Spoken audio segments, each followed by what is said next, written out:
नमस्कार दर्शकों, इंदौर डायरी के आज के अंक में आपका स्वागत है।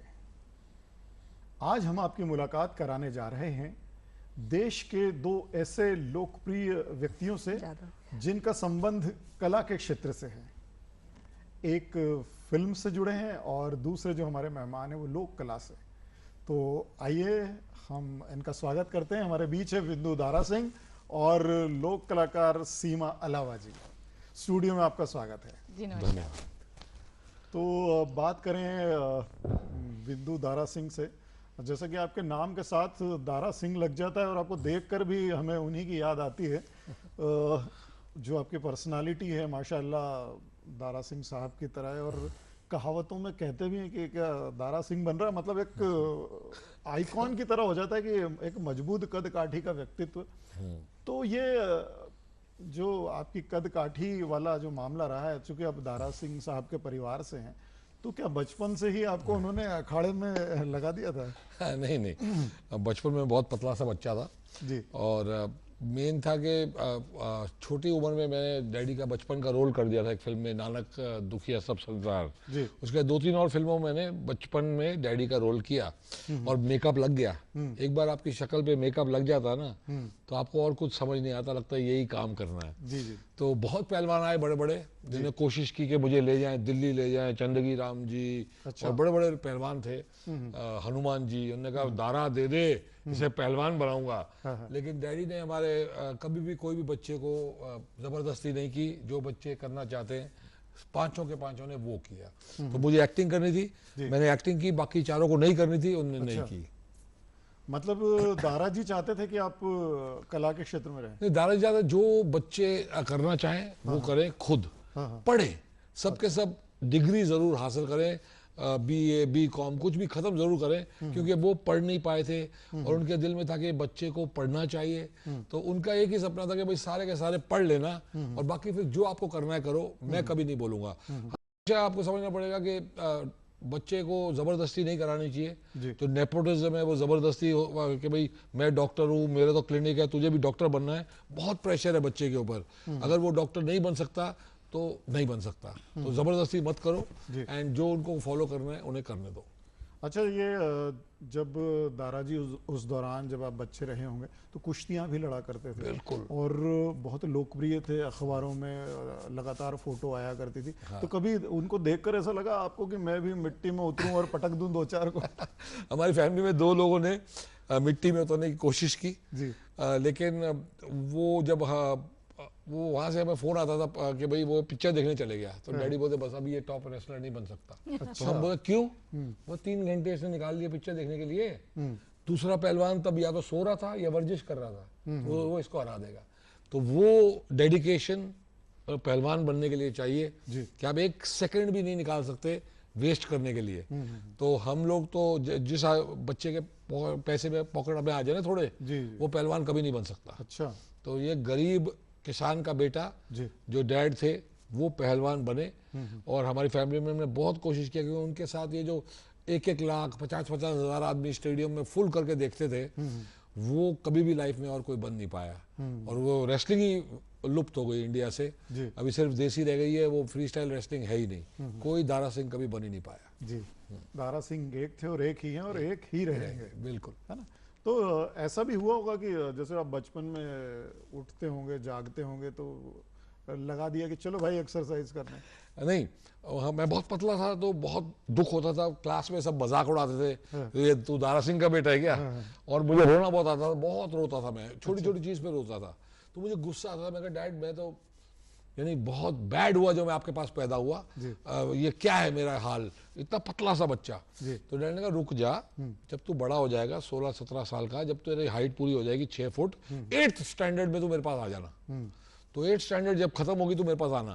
तो 8th स्टैंडर्ड तक मैं स्कूल में सबसे वीक बच्चा था। अच्छा। और 8th स्टैंडर्ड की जब खत्म हुई तो मैं गया डैड रेडी, मैं तो पहले लंगोट, और लंगोट पहना के उन्होंने मुझे सिखाया कि दंड, बैठक और पुलअप मारने, और जब तक तेरी छुट्टियां खत्म होंगी 250 पे आना है। अच्छा। 250 दंड, 250 बैठक और 100 पुलअप। तो वो 25-25 के सेट मारने।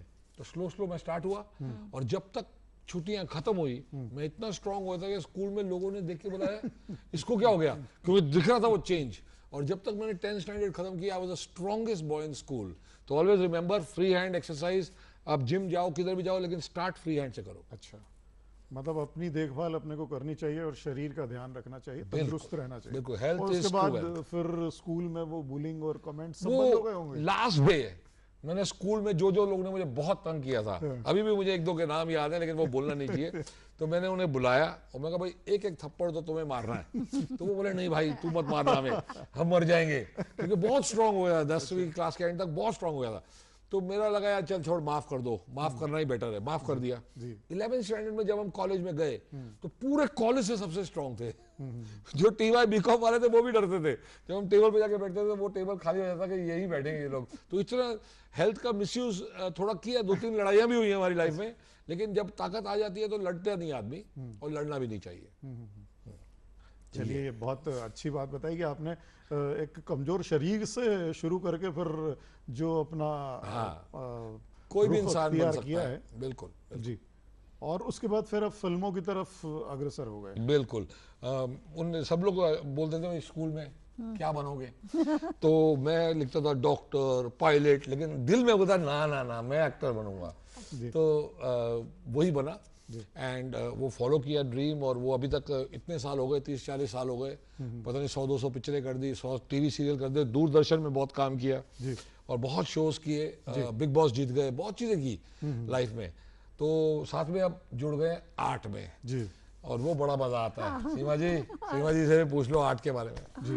हाँ। तो ये जो आपकी मुलाकात सीमा जी से हुई, Heart of और जो ये अभी आप लोग काम कर रहे हैं कला के क्षेत्र में, विशेष करके लोक कला के क्षेत्र में, और ऐसे अनजान कलाकारों को सामने लाने का वो एक बहुत बड़ा अच्छा प्रयास करें, तो किस तरह क्या रहा ये मामला? मैं हनुमान जी का बहुत बड़ा भक्त हूँ। हमें आशीर्वाद मिला है, डैडी के बाद मुझे मिला है, 2 बार मोदी जी ने टिक्का लगाया रेड फोर्ट पे, बहुत मौका मिला है।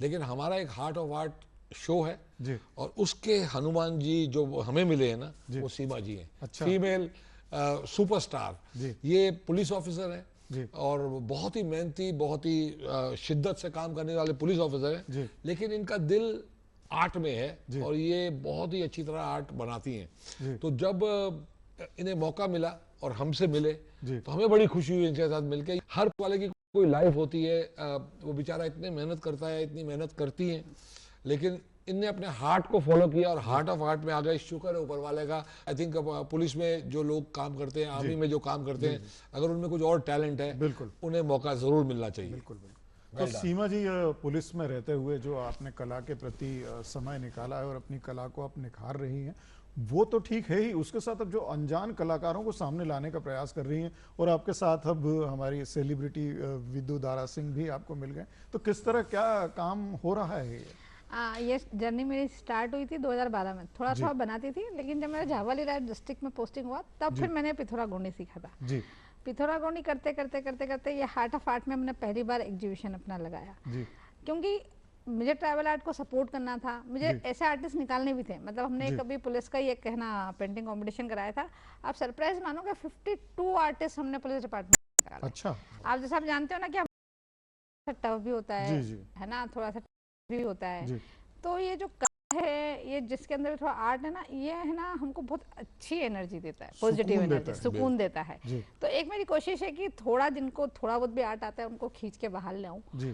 लेकिन चूंकि एक प्रोफाइल होता है आपका लिमिट्स होती है, तो मैं कोई ऐसा बड़ा शो नहीं कर सकती थी, है ना। तो इसलिए हार्ट ऑफ आर्ट ने मुझे स्पेस दिया। फिर मैं जिन ट्राइबल आर्टिस्ट को झावाली रायपुर से निकाल के बड़ी सिटी में लाना चाहती थी, जैसे पिथौरा में मुंबई वालों को दिखा पाई, बेंगलोर वालों को दिखा पाई, मैं ट्राइबल आर्टिस्ट वहां तक ले पाई जस्ट बिकॉज ऑफ सर ने सपोर्ट किया कि हाँ कोई बात नहीं, आप सारे ट्राइबल आर्टिस्ट, मुंबई ने काफी मदद की। हाँ, उन्होंने, हमने पूरा पैनल बनाया था, आप आए थे प्रवीण जी उसमें, तो जस्ट बिकॉज ऑफ सर ने है ना प्रमोट किया कि चलो कोई बात नहीं, आप ले आओ, हम उनको जगह देंगे। तो एक इतना कॉन्फिडेंस हमारे लिए बहुत था कि मैं अपना ट्राइबल आर्ट, जो मेरे ट्राइबल आर्टिस्ट थे जो साला इंदौर नहीं पहुंच पाते, काफी बड़ी एग्जीबिशन थी मुंबई। हाँ, तो वो हम उनको मुंबई तक लेके गए। तो ये जो कला को लेके जो मेरे अंदर जो इच्छा थी वो मैं इसके थ्रू कर पाई। तो बेंगलोर में भी कुछ किया आपने? बेंगलोर में भी एग्जीबिशन लगाया 2 बार में, बेंगलोर में भी 2 बार जो है। और आप जब आप योगी जी को मिलने जाते हो जी, तो योगी जी आपको कुछ ना कुछ यूपी की कला से जो बनी है वो गिफ्ट देते हैं। बिल्कुल। तो बहुत खुशी मिलती है कि वो कुछ ना कुछ वो देते ही हैं। जी, जी। जो भी उनको मिलने जाए ऑफिस, वो अपने कला का कोई ना कोई चीज बनी हुई छोटी या कोई बुक, जैसे कुंभ की बुक उन्होंने मुझे पहली बार दी थी, इतनी बड़ी। जी। और तब मुझे लगा यार कुंभ मुझे भी जाना है। और महाकुंभ में जिस तरीके से उन्होंने किया, हाँ। जी। वो फैंटास्टिक। पूरे इंडिया ने, पूरी दुनिया को दिल किया कि हम जाएं। तो वैसे ही हम ट्राई कर रहे हैं कि जो आर्टिस्ट हैं जी। वो सोचते तो हैं कि हमें ये काम करना है, जी। लेकिन लोग बोलते हैं यार इसमें कोई पैसे नहीं है, मत करो, घर चलाना है, दूसरा काम करो। ऐसा नहीं है, हर घर के अंदर आर्ट है। जी। और सब लोग, सारे होटल, सारे हॉस्पिटल, हर जगह पेंटिंग लगी है। जी, बिल्कुल। तो हम चाहते हैं हार्ट ऑफ आर्ट की पेंटिंग पूरी दुनिया में लगे। और जो लोग इसमें नाम बनाना चाहते जी। हैं, हम भी कोई बड़े बड़े हुसैन, कोई गाय टोंडे बना के निकालें इसमें से, और उन्हें जल्दी मौका मिले। तो दैट्स द रीज़न कि हम ये हार्ट ऑफ आर्ट में जान लड़ा रहे हैं। जी। तो ये जो अभी इन दिनों हार्ट ऑफ आर्ट जो आपका संगठन काम कर रहा है, तो अभी कुछ नया काम या नया एग्जीबिशन कहीं लगाने की तैयारी है आपकी? इंदौर में है हमारा, अभी मई में अच्छा। 18-19-20 को बीसीसी बिलियन कन्वेंशन सेंटर में लग रहा जी। है। इसमें भी हम है ना ट्राइबल आर्ट को ना शो करेंगे, झाबुआ अलीराजपुर से आर्टिस्ट आएंगे। अच्छा। तो बिल्कुल इंदौर की जनता से ना निवेदन है कि वो 100% उसमें आए, और उसके बाद आगे के फ्यूचर प्लान सर बताएंगे। नहीं, इंदौर की जनता या लोग मजाक उड़ा रहे थे भाई, बोल रहे थे कि भाई नहीं, इंदौर में बाइंग पावर नहीं है। इंदौर बहुत बड़ी सिटी है, जी। बहुत महान सिटी है, मे भी अहिल्या की सिटी है, और हमें दिख रहा जी। है ये लोग बाहर जाके आर्ट खरीदते हैं। जी। लेकिन इनको अब ये मौका मिलेगा कि इंदौर में, और मोस्टली इंदौर के आर्टिस्ट होंगे, लेकिन बाहर से भी आते हैं, जी। जो आसपास के एरिया से, वहाँ से भी आते हैं, कहीं बॉम्बे से भी आता है, कोई दिल्ली से भी आता है। तो सारे के सारे आर्टिस्ट यहाँ मिलेंगे इन्हें, और मैं चाहता हूँ कि वो सपोर्ट करें इन्हें, क्योंकि कोई भरोसा नहीं कल को वही पेंटिंग जो इन्हें 25,000 में खरीदी है जी। 2 करोड़ की हो जाए। जी, जी। तो ये एक इन्वेस्टमेंट होता है जब आप पेंटिंग खरीदते हो छोटे आर्टिस्ट से, क्योंकि क्या पता कल को वो बहुत बड़ा हो जाए। तो ये एक टारगेट आपको हमेशा रखना चाहिए जब आप आर्ट खरीदते हो, कि ये ओरिजिनल आर्ट मैंने खरीदा है, एक आर्टिस्ट ने साइन करके दिया है पीछे मुझे, जी। और कल को जब वो आर्टिस्ट की लॉटरी खुल गई तो आपकी भी लॉटरी खुलने वाली है। हाँ, मतलब ये कह सकते हैं कि वो कलाकार जिन्हें यहाँ अभी अवसर मिल रहा है, बिल्कुल। किसी दिन अंतर्राष्ट्रीय स्तर पर अपना नाम कर सकते किसी दिन उनकी पेंटिंग 2 करोड़ की हो सकती है। जी। तो आपने 25,000 की खरीदी है, जी। पर आप 2 करोड़ की बेच सकते हो। तो ये आर्ट का एडवांटेज है। और 25,000 की चीज जो है वो 2 साल बाद वैसे भी 50,000 की हो जाती है। ये आर्ट है, ये इसमें जैसे जैसे उनका नाम बढ़ेगा, जी। हम लोग ये देख रहे हैं कि जितने आर्टिस्ट हमारे साथ जुड़े, एक क्लिक ऑफ अ बटन में पूरी दुनिया से उनकी पेंटिंग खरीद जा सके। जी। कोई भी बैठ के अमेरिका में क्लिक करे और हम यहाँ से उसे भेज पाए। मतलब हार्ट ऑफ आर्ट हाँ। तकनीक के माध्यम से उन गुमनाम कलाकारों को एक मंच देने की कोशिश कर रहा है। डिजिटल बिल्कुल। प्लेटफॉर्म, जैसे ट्राइबल आर्ट को लाके डिस्प्ले कराना, सेल करना बहुत मुश्किल काम जी। है, लेकिन अगर उनको हमने आर्ट बाय क्लिक में हमने अगर एड ऑन कर लिया, तो वो खुद डायरेक्ट अपनी पेंटिंग सेल कर पाएंगे। ये है ना हमको ट्राइबल आर्ट के लिए आर्टिस्ट को चाहिए। प्राइस भी समझ में आता है कि बहुत हार्ड है प्राइस समझना कि मेरी पेंटिंग का प्राइस क्या है। सही बात। तो वो एक तरीका हमने दिखाया, जैसे शेयर मार्केट होता है, जिसकी पेंटिंग बिकेगी उसका प्राइस बढ़ते ही जाएगा। जी, जी, जी। वो है। अच्छा, कई बार होता है कि गाँव के या सुदूर क्षेत्र के लोग अपने काम का मूल्यांकन नहीं कर समझ ही नहीं पाते वो समझ ही लाइफ नहीं लॉन्ग पाते। जी, कि मेरी वैल्यू क्या है इस पेंटिंग की। जी। तो जे उसकी 30,000 की बिक गई तो उसे 50 कर देना है, 50 की बिक गई तो 70 कर देना है, बढ़ते जाना है। नहीं बिकी 30 की तो 25 कर देंगे। जी। तो वो जो एक आइडिया है आर्टिस्ट को पूरी जिंदगी में नहीं आता, वो हम देना चाहते हैं। मतलब उसकी एक अच्छी तरह से मार्केटिंग हो सके, ये भी आप लोग देख रहे हैं। बिल्कुल बिल्कुल बिल्कुल। तो सीमा जी ये बताएं कि किस किस क्षेत्र के जो कलाकार हैं, जैसे आपने झाबुआ अलीराजपुर तो बताया भी था, तो और भी क्या और हाँ। शहरों या प्रदेश की कलाओं को भी कुछ मौका देने की कोशिश बिल्कुल। अभी तो जैसे मैंने सिर्फ हार्ट ऑफ आर्ट में अपना 3 एग्जीबिशन किया है। अभी हमने भारत भवन में लगाया था भोपाल में। जी। उसमें आपका लिटरेचर फेस्टिवल हुआ था, जिसमें छत्तीसगढ़ के और आपके एमपी के 36 ट्राइबल आर्टिस्ट आए थे। उसमें मैंने अपना आर्ट भी एग्जिबिट किया था। तो ऐसा नहीं है, ये आर्ट हम है ना जहाँ मौका मिलता है वहाँ हम एग्जिबिट करते हैं। अब चूंकि है ना पहली बार जैसे मैं बुंदेलखंड का आर्ट इस बार सामने आया, फिर आपका मधुबनी इसमें आता है। अच्छा। ठीक है, आपका पट्टचित्र इसमें आ गया। तो जो जैसे मिनीचेट आर्ट है राजस्थान का, वो लगभग खत्म हो रहा है, वो आर्ट इसमें आ गया। तो जो ये आर्ट डाइंग आर्ट है ना, उनके लिए सबसे बेस्ट प्लेटफॉर्म है ये। तो कोशिश कर रहे हैं कि जो डाइंग आर्ट है उसको ऊपर ला पाए। मेरा कंसंट्रेशन सिर्फ गोंडी और पिथौरा पे है, लेकिन है ना इनकी टीम है ना सारे है ना पूरा हार्ट ऑफ आर्ट में हर क्षेत्र से आते इंडिया, हैं, पेन इंडिया कोई का भी स्टेट से, सब जगह से लोग आ रहे जी। हैं। अब कोई बोलता है मैं यहाँ से आया हूँ, कोई बोलता है मैं छत्तीसगढ़ से आया हूँ, मैं किधर से आया हूँ। तो बहुत अच्छा है। बंगाल से, पूरे इंडिया से आ रहे हैं लोग। मतलब पूरे देश की लोक पेन कलाओं को इंडिया मंच कवर देने की करता है। कोशिश है। बिल्कुल बिल्कुल। बिल्कुल बिल्कुल। तो ये बहुत अच्छा काम कर रहे हैं आप कलाकारों के लिए, और आप दोनों के दिल में कला को लेकर जो इतनी उत्सुकता है और बढ़ावा दे रहे हैं। आप तो फिल्मों से जुड़े हुए थे, पहलवानी से जुड़े थे, और फिर एकाएक चित्रकला की तरफ। हाँ, वो मैं इसीलिए आया क्योंकि जब इन्होंने मुझे कॉन्सेप्ट समझाया था 2-3 साल पहले, तो उन्होंने कहा भाई हम ये चाहते हैं कि हार्ट ऑफ आर्ट हम एक एग्जीबिशन ऐसे ऐसे करें, और जो आर्टिस्ट है उसे मौका मिले, छोटे आर्टिस्ट को, क्योंकि छोटे आर्टिस्ट बड़ी एग्जीबिशन नहीं कर पाते, उसमें बहुत खर्चा होता है। एक आर्टिस्ट को एग्जीबिशन करने के लिए 15-20 लाख रुपए लग जाते हैं, तो 20 लाख रुपए छोटा आर्टिस्ट कभी नहीं दे पाएगा। तो छोटे आर्टिस्ट को हम स्टॉल छोटा देके उनको भी इंकरेज करें जिनको करना है। तो मैंने देखा है कि बहुत सारी औरतें हैं जो बहुत ही अच्छी होंगी अपने स्कूल कॉलेज में, लेकिन फिर शादी हो गई, फिर बच्चे पैदा हो गए, और उनका दिल तो वो था जब भी घर पे वो बनाती रहती होंगी, और अब बच्चे भी बड़े हो गए, वो इसमें पार्टिसिपेट करते हैं तो बड़ी खुशी मिलती है। और वो जब उनका कुछ बिकता है तो हमें भी बहुत खुशी मिलती है कि वाह आपके आर्ट बिकने लग गया है। तो this is wonderful, we need to support art. तो ये एग्जीबिशन के दौरान जो लोग आते होंगे जो शौकीन कला के हैं, वो आपसे फिल्मों को लेकर भी बातें करते हो? नहीं, आर्ट ऑफ आर्ट जब चलता है तो हम सिर्फ आर्ट की बात करते हैं। वो है कि सब लोग फोटो खींचते हैं और आर्टिस्ट लोगों को मजा आता है, फोटो खींच के वो डालते हैं, वीडियो बनाते हैं, रील बनाते हैं, दुनिया देखती है, उनका भी नाम बढ़ रहा है, हार्ट ऑफ आर्ट का भी नाम बढ़ रहा है, तो हमें ये खुशी मिलती है बहुत सारी।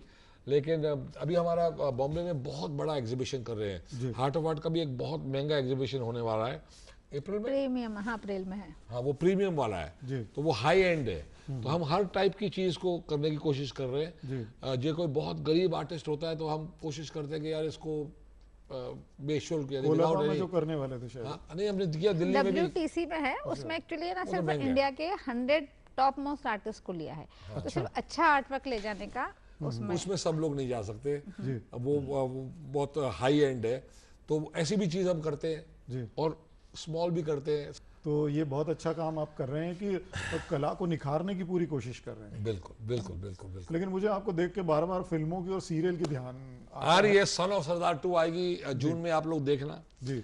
और दूरदर्शन के तो बहुत सीरियल किए हम लोगों ने, बहुत सारे पौराणिक धारावाहिक भी किए हैं, बहुत किया। ऊपर वाले की दया से काम हमेशा करते ही रहे हैं, बहुत सालों से कर रहे हैं। 30 साल से हनुमान जी की तो सेवा कर रहे हैं जी। और विष्णु पुराण था जिसमें मैंने हनुमान जी किया दूरदर्शन पे। दूरदर्शन पे बहुत और शोज किए, बेताल पच्चीसी, योग और भी बहुत सारे थे, चंद्रमुखी। तो वो यादें हैं हमारे साथ। और दूरदर्शन पूरे इंडिया के अंदर उसकी रीच बहुत ज़्यादा है। तो जब आप दूरदर्शन पे काम करते हो तो पूरे गांव खेड़े में हर जगह वो दिखता है। हमारे पिताजी और सब तो जब रामायण में काम करते थे तो मतलब उसकी TRP तो आप कैलकुलेशन हो नहीं सकती, हर घर में वो चलता था। तो ये सड़कें सुनसान हो जाया करती। हाँ, सब सड़कें सुनसान, और अगर बाई चांस लाइट चले गई तो बहुत बड़ी गड़बड़ होती थी। वो पूरे लाइट का मीटर सब कुछ जला देते थे जो लोग हैं, वो पॉसिबल नहीं था। तो दूरदर्शन इट इज द बाप of television in India, and हमने बहुत काम किया उस पर। तो बाकी अभी फिल्में भी करते रहते हैं। अभी आएगी हमारी सन ऑफ सरदार 2। अच्छा। फिर एक और फिल्म आएगी Welcome to the Jungle. Son of Sardaar 2 तो अभी आ जाएगी जून में, बच्चों को बहुत पसंद आएगी। तो बहुत खुशी है मुझे उस फिल्म में पार्ट 2 हमारी आई। और वेलकम टू द जंगल करके एक फिल्म आएगी। चीजें चलती रहती है हमारी। तो काम बहुत है, लेकिन मेन है कि जो हम एक खुशी मिलती है हार्ट ऑफ आर्ट में जी। और ये जो 2-3 दिन जो ये चलता है एग्जीबिशन, तो जिस तरीके से इन सब के मुंह पे और चेहरों पे खिलखिलाहट, खुशी मिलती है, मैं चाहता हूँ कि हमारा आर्ट बाय क्लिक वो पूरी दुनिया में हर जगह से इजीली अचीवेबल होगा। तो ये जो आप आर्ट को प्रमोट कर रहे हैं, तो आर्ट के क्षेत्र में भी आपने बाकी कलाकारों की तरह हाथ आजमाया है क्या? आर्ट में मैं बहुत ट्राई करता था कि हमें यार आर्ट अच्छी तरह कर सके। तो स्कूल में मैं देखा कि यार मेरे बस का नहीं है। अच्छा। लेकिन मेरी बेटी को बहुत शौक है, वो इतना अच्छा आर्ट बनाती है कि हमको लगता है बाप रे बाप, ये भी हार्ट ऑफ आर्ट में आएगी ही आएगी। इतना वंडरफुल आर्ट बनाती है वो। तो यानी बिलीव नहीं होता, पेंसिल से बनाती है वो, ऐसा लगता है कि बाप रे बाप, ये घोड़ा तो रियल घोड़ा है, ये इंसेक्ट रियल इंसेक्ट इतना बड़ा ब्यूटीफुल। तो तो एक दिन उसको लेके आएंगे, हार्ट ऑफ आर्ट में भी वो बाहर पढ़ बिल्कुल, रही है। इंदौर वाली एग्जीबिशन में वो लगी है। चारकोल वाला जो टाइप होता है ना, बहुत अच्छा आर्ट वर्क बनाती है वो अभी। अच्छा। अभी कर भी रही है वो। जी जी। वो बाहर पढ़ रही है अभी। अच्छा। जब आएंगी तो पक्का लेके इंडिया आएंगे। आएंगे तो पक्का लेकिन हार्ट ऑफ आर्ट को वो उसको बहुत मजा आता है जब वो एग्जीबिशन में आती है हमारे साथ। जी तो वो एक एक आर्टिस्ट का एक एक चीज वो लोग, वो बहुत मजा आता है स्टडी करने। आई थिंक सबको शौक है। आजकल ये डिजिटल आर्ट आ गया है तो बच्चे लोगों को वैसे ही आईपैड पे वो कुछ कुछ बनाते ही रहते हैं। जी जी। आर्ट एक ऐसी चीज है जब आपका दिमाग सब कुछ आप दुनिया को भूल के आप उस पे लगते हैं। जी। तो हर आदमी के अंदर थोड़ा आर्टिस्ट तो है ही है, लेकिन बड़ा आर्टिस्ट बनना, सीमा जी जैसा आर्टिस्ट बनना सबके नसीब में नहीं होता। तो जो वो कला है वो हम चाहते हैं कि बहुत प्रमोट हो। नहीं, जैसा आपने कहा कि हर किसी के दिल में या हर किसी व्यक्ति में एक आर्ट कलाकार छुपा होता है, बिल्कुल। लेकिन उसको निकालना, वो निकालने का जो काम आप कर रहे हैं कि उस व्यक्ति के अंदर से कलाकार को निकाल कर लाना, ये एक बड़ी बात है। बिल्कुल। ये कलाकार जो हम लेके आ रहे हैं उसमें से मेरे को लगता है 50% कलाकार हैं जो बहुत अच्छी तरह आर्ट करते थे, लेकिन उसे गिव अप कर दिया था कि यार इसका ये हमारा कुछ नहीं होगा। अच्छा। लेकिन अब उन्हें वो मौका दिख रहा है कि हार्ट ऑफ आर्ट हमारा ये चीज़ हम इस पे दिखा सकते हैं, लोगों को बेच सकते हैं। वो मोस्टली वो औरतें हैं जिनने सच्ची में देखा, जो बच्चे बड़े हो गए जिनके, तो उनकी जो खुशी मैं देखता हूँ कि वो आ रहे हैं और टीचर्स आ रही हैं। कोई मैथ्स की टीचर थी, कोई फिजिक्स की टीचर थी, वो भी अपना आर्ट दिखा रही हैं। और रियल जो आर्ट की टीचर है स्कूल में वो भी आ रहे हैं। तो ये एक ऐसा प्लेटफॉर्म है कि मैं श्योर हूँ कि with in the next 5-10 years कोई बहुत बड़ा आर्टिस्ट यहाँ से उभरने वाला है। बस ये प्रॉब्लम है इंडिया के अंदर कि जब हम कोई चीज़ करते हैं तो हर प्रकार की करने लग जाते हैं। जैसे आर्ट है, आर्ट बहुत टाइप्स का है। तो सीमा जी जैसे 1 या 2 आर्ट में ही सीमित है, पर कल को ये बोले मैं सारे ही करने लग जाऊंगी, थोड़ा यहाँ भी लगा दूंगी, वो भी लगा दूंगी, थोड़ी पेंटिंग भी कर दूंगी, थोड़ा वाटर कलर भी कर दूंगी, थोड़ा ऑयल पेंट भी कर दूंगी, थोड़ा ये भी तो नहीं होगा। तो इनकी खासियत खत्म हो जाएगी। हाँ, तुम्हें एक चीज को पकड़ के उसमें मास्टर बनना है जी। ना कि सब कुछ का कोशिश करनी है। हमारे स्कूल में भी ये प्रॉब्लम है कि 2nd-3rd स्टैंडर्ड में आपको आइडिया आ जाता है ये बच्चा भाग सकता है, तो जो भाग सकता है वो सिर्फ भागे। वो फुटबॉल वाला बोलेगा ये बहुत फास्ट भाग रहा है मुझे भी चाहिए, हॉकी वाला बोलता है मुझे भी चाहिए, क्रिकेट वाला बोलता है ये बहुत फास्ट भागे कैच पकड़ लेगा मुझे भी चाहिए, तो वो सब कुछ सीखने लग जाता है। ये बंद होना बहुत जरूरी है। और एक ही चीज में बचपन में ही तुम्हें समझ में आ जाए, तब जाके वर्ल्ड चैंपियन, ओलंपिक मेडल्स जीतने वाले हम पैदा कर पाएंगे। मतलब व्यक्ति की क्षमता या बच्चे की क्षमता और उसका शौक किस तरफ है, उसको ध्यान में रखकर आगे बढ़ाया जा सकता है। हाँ, वो हम बच्चे थे तो हम बहुत अच्छा खेलते थे फुटबॉल, तो फुटबॉल वाले ने सर ने हमें ले लिया। फिर देखा कि क्रिकेट भी अच्छा खेलता तो क्रिकेट वाले ने भी ले लिया। हॉकी वाले ने बोला तू भी आ जा, स्विमिंग वाले ने बोला तू भी आ जा। तो ये स्कूल के लिए मैं सब मेडल लेके आया हूँ, लेकिन दैट्स नो फन।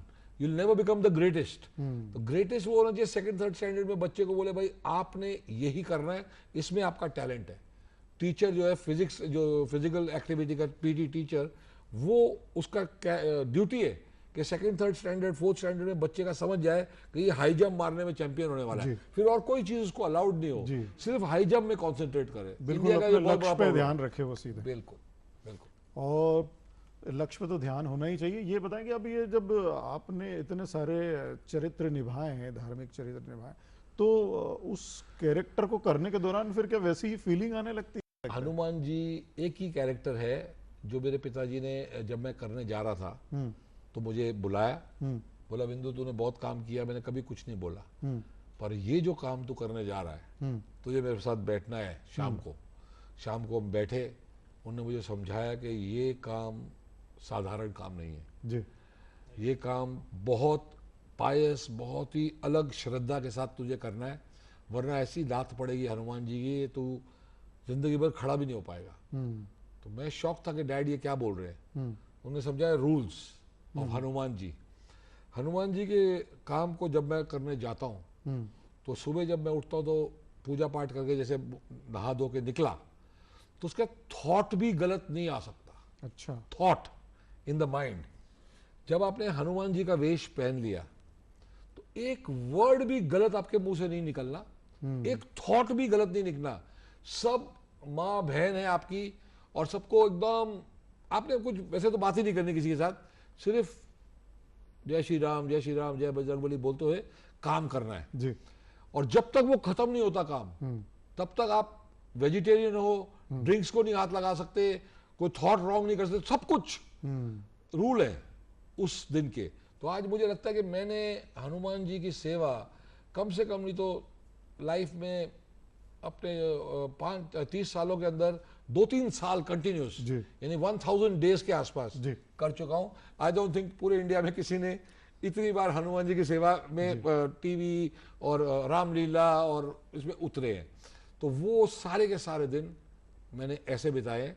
बाकी लाइफ में हमें कभी उन्हें रोका ही नहीं था, कभी कोई भी चीज के लिए।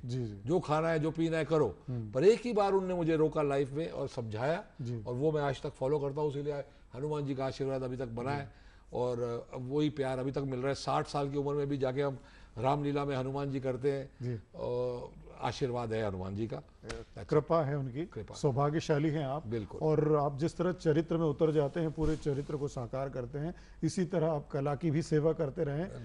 तो आप दोनों कला के क्षेत्र में जो कार्य कर रहे हैं और कलाकारों को प्रोत्साहन दे रहे हैं, उसमें आप सफल हों और आपकी एग्जीबिशन बहुत सफल हो। हमारे सारे कलाकार बहुत उन्नति करें, हमारी बहुत बहुत शुभकामनाएं। आप स्टूडियो में आए इसके लिए आपको बहुत बहुत धन्यवाद। नमस्कार।